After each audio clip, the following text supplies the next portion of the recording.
Datatech, en partenariat avec MacBlock, la FST de Tanger vous présente et vous propose toute une série de vidéos, de cours et de formations en ligne par le professeur Psis Mohamed pour apprendre et initier à vos enfants à programmer, à créer des jeux amusants, à manipuler le matériel électronique et de programmer des robots pédagogiques avec le logiciel graphique Mblox 5. Vous trouverez nos produits sur le site datatech.ma avec RGBot de Datatech et Mbot de MacBlock et tout le matériel pédagogique à l'apprentissage. Je suis Najibou Nassimdine, ingénieur en électronique, électrotechnique et automatique. Bonjour et bienvenue à tous. Dans la précédente vidéo, nous avons vu et appris l'instruction conditionnelle si alors et l'instruction conditionnelle si alors sinon. Donc aujourd'hui, nous allons encore dans l'instruction contrôle et nous allons apprendre aujourd'hui l'instruction conditionnelle répétée jusqu'à. Donc cette instruction, comme on l'indique ici, c'est une instruction qui permet de répéter un code ou bien une fonction un certain nombre de fois jusqu'à ce qu'une certaine condition soit remplie. Donc si par exemple dans une de vos programmations, vous avez besoin de répéter une information ou bien un code ou bien quelque chose comme ça jusqu'à ce qu'une certaine condition soit remplie et puis passer à autre chose. Donc cette instruction, il est faite pour ça. Donc pour faire ça, nous allons faire un petit exemple pour tester, comment dirais-je, le fonctionnement de la fonction. Donc qu'est-ce que nous allons faire? On va faire un programme assez simple.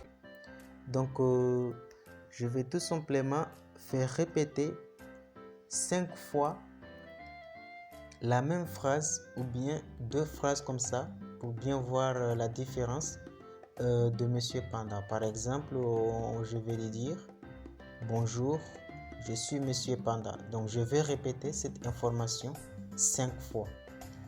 Jusqu'à 5 fois, donc il va arrêter de dire cela. Donc pour faire ça, je vais d'abord chercher l'événement drapeau. Donc voilà, vous avez l'événement drapeau ici, vous cherchez et vous avez l'événement drapeau ici.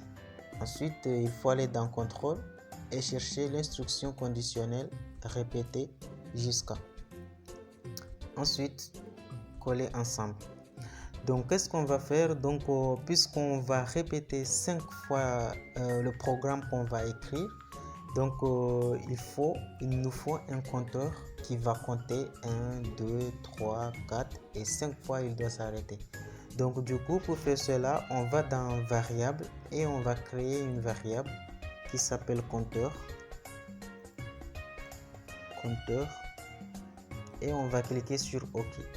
Donc on a notre variable compteur et on va l'initialiser au début de notre programme à 0. Donc les variables, il faut toujours les initialiser à une valeur au tout début de votre programme ou bien quel que soit là où vous l'utilisez pour savoir sa valeur initiale. Comme ça, s'il y a des erreurs dans le programme au niveau de votre variable, vous connaissez sa valeur initiale. Donc qu'est-ce que nous allons faire? Donc on a dit qu'on va tout simplement dire, donc on va dans apparence et on va dire bonjour.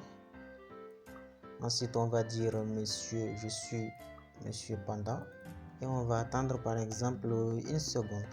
Comme ça on va compter 1, 2, 3, 4, 5. Donc je suis Monsieur Panda. Voilà. Donc je vais attendre ici une seconde. Voilà. Bien sûr, vous pouvez programmer ça de cette façon aussi. Vous avez ici, comment dirais-je, vous avez la phrase ici, je suis Monsieur Panda. Et au lieu d'utiliser cette instruction, vous pouvez tout simplement utiliser contrôle et quelque chose comme ça, vous voyez. Donc ça veut dire cette instruction et ça donne le même résultat. Mais ici c'est plus simplifié parce que c'est dans une seule fonction. Donc ça facilite et ça prend pas de place pour la programmation, mais ça donne le même résultat. Donc ensuite maintenant il faut à chaque fois on doit incrémenter, ça veut dire on a notre variable compteur, donc il faut à chaque fois qu'on dit ces phrases là, donc il faut à chaque fois ajouter 1 sur le compteur. Donc ici je vais mettre une temporisation ici aussi, parce que sinon on ne verra pas la phrase bonjour. Je pense qu'on a vu ça dans une des vidéos. Donc je vais ajouter 1 seconde ici ou bien 2 pour bien voir. Et ça aussi je vais ajouter, bon, j'augmente les secondes pour qu'on puisse bien voir les phrases. Donc je vais augmenter aussi ça. Voilà. Et après, qu'est-ce qu'on va faire? On va à chaque fois ajouter à notre compteur 1. Donc c'est comme si on va écrire quelque chose comme ça. Donc on a égal et plus. Donc ça, c'est ce qu'on appelle incrémentation d'une variable. Donc on a la variable ici, compteur. Donc c'est comme si on va écrire quelque chose comme ça, compteur égale à compteur, ça veut dire la valeur. Ça c'est la nouvelle valeur de compteur et ça c'est la valeur précédente du compteur. Donc on prend la valeur précédente du compteur et on va ajouter 1. Donc par exemple, si le compteur il est égal à 0, donc ça c'est la valeur précédente. Donc la nouvelle valeur ça sera 0 plus 1, donc ça sera 1 ici. Ensuite quand on va passer à une autre boucle, ça veut dire deuxième fois, donc ça sera 1 plus 1 égale à 2 et ainsi de suite. Donc ça c'est ce qui veut dire incrémentation, donc ça veut dire augmenter une variable à chaque fois par soit 1, 2, donc ça dépend de la valeur que vous allez mettre ici. Donc c'est ce que nous allons faire. Donc à chaque fois qu'on dit cette phrase, donc on va ajouter à notre compteur à 1. Mais au lieu de faire comme je l'ai fait ici, donc il y a déjà un bloc. Quand vous créez une variable, il y a déjà un bloc qui permet d'incrémenter la variable. Donc c'est ce bloc là, changer votre variable par soit 1, 2, 3, donc ça dépend de la façon dont vous voulez incrémenter. Donc c'est ce que nous allons faire. Ensuite maintenant on a dit qu'on va répéter ça jusqu'à ce qu'on a 5 fois, ou bien bon, puisqu'on a mis beaucoup de temps ici, donc on va faire par exemple 3 fois. Donc jusqu'à ce que, donc on va dans opérateur et on va faire la condition comme l'instruction conditionnelle, mais cette fois-ci la condition on va le faire ici jusqu'à ce que le compteur soit égal à 3. Voilà. Maintenant si le compteur est égal à 3, donc il va arrêter, comment dirais-je, de répéter la même chose ici. Donc ce que je peux faire aussi pour bien voir, donc je dois attends, voilà, dans opérateur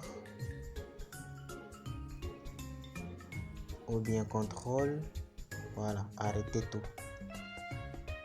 J'espère que ça va marcher. Donc ça veut dire arrêter le programme, comme ça vous allez voir que ça va arrêter le programme après qu'il a fini la boucle ici. Alors donc je vais lancer le programme et on va voir la phrase bonjour, ensuite je suis Monsieur Panda, et puis il va répéter bonjour, je suis Monsieur Panda, etc., jusqu'à quand on a 3 ici. Donc il va arrêter le programme tout simplement. Donc je lance bonjour, je suis Monsieur Panda, bonjour, et vous voyez ici le compteur il est incrémenté ici. Deuxième fois,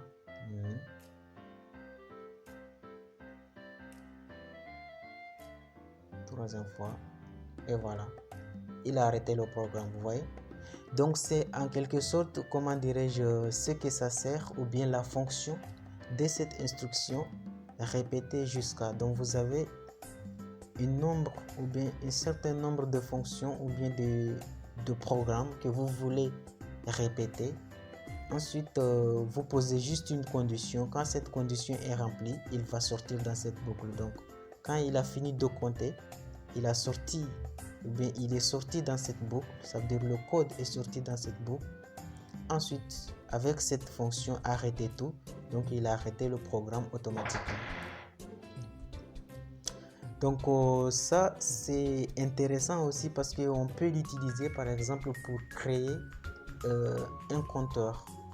Par exemple, comme on l'a déjà vu, donc par exemple si je veux compter 0, 1, 2, 3, 4, etc. Donc je peux utiliser cette fonction là pour comment dirais-je compter. Donc on va réaliser ce petit programme. Donc je supprime tout ça. Et par exemple, je vais compter de 0 jusqu'à 10. Donc, je vais mettre mon compteur à 10. Donc, ça, c'est l'arrêt. Donc, quand il arrive à 10, il va s'arrêter. Et je vais afficher ici le compteur. Donc, je vais tout simplement prendre un message et je vais dans variable. Ensuite, on va tout simplement compter le compteur. Donc, et puis, on va attendre, sinon ça va aller très vite, on va pas voir. On va attendre une seconde et comme on a vu précédemment, on doit à chaque fois incrémenter notre compteur. Donc je vais ajouter ce bloc là. Voilà. Donc ça va nous permettre de compter de 0 jusqu'à 10. Donc je lance le programme. Voilà, 0, 1, 2. Vous voyez ici, et c'est la même chose. Donc quand il arrive à 10, il va arrêter de compter. Voilà. Bon, il n'est pas réussi à arriver à 10 parce que quand il arrive à 10, on ne le voit pas ici, mais on voit bien que le compteur, il est à 10. Mais si on veut voir 10 ici, donc il faudra augmenter ici 11. Il faudra augmenter ici 11. Ou bien il faudra, comment dirais-je, inverser le code ici. Donc tout simplement, si vous augmentez 11 ici, parce qu'il compte à partir de 0, c'est pour ça. Donc le 0 est contenu, donc puisqu'il compte à partir de 0, donc c'est pour cela qu'on n'a pas vu le 10 ici, mais par contre il était bien dans le compteur. Mais par contre ça, comme ça, on va bien voir 10. Donc c'est ça la fonctionnalité de cette instruction. Il est très utile parce que ça permet parce que imaginez-vous si on voulait réaliser ce petit programme là sans cette bloc d'instruction, ça veut dire on devrait faire comment dirais-je, quelque chose genre répéter ce code là 11 fois, genre quelque chose comme ça. On va par exemple dire bonjour. Par exemple, on allait faire quelque chose. Je vais supprimer ça. Donc vous voyez que ça serait fatigant. Voilà ça. On va compter, attendre une seconde, incrémenter. Ensuite je vais dupliquer. Et voilà. Ça veut dire comme ça jusqu'à le nombre de fois que nous le voulons. Vous voyez que ça serait fatigant et ennuyant même. Donc c'est pour cela que cette bloc là qui est très intéressant. Donc vous voyez, vous prenez tout simplement votre code, vous le mettez une seule fois ici et vous mettez tout simplement la condition que vous voulez comment dirais-je arrêter et vous avez le travail. Voilà, un simple code comme ça. Donc c'est à cela que nous avons appris aujourd'hui. Donc l'instruction répétée aussi son utilité est très intéressant. Donc ça vous permet de simplifier vos codes sur des fonctions à répéter. Et c'est ainsi que ça se termine cette vidéo d'aujourd'hui. Donc n'hésitez pas à liker et surtout n'oubliez pas de vous abonner pour ne rater aucune de nos prochaines vidéos et je vous dis à très bientôt.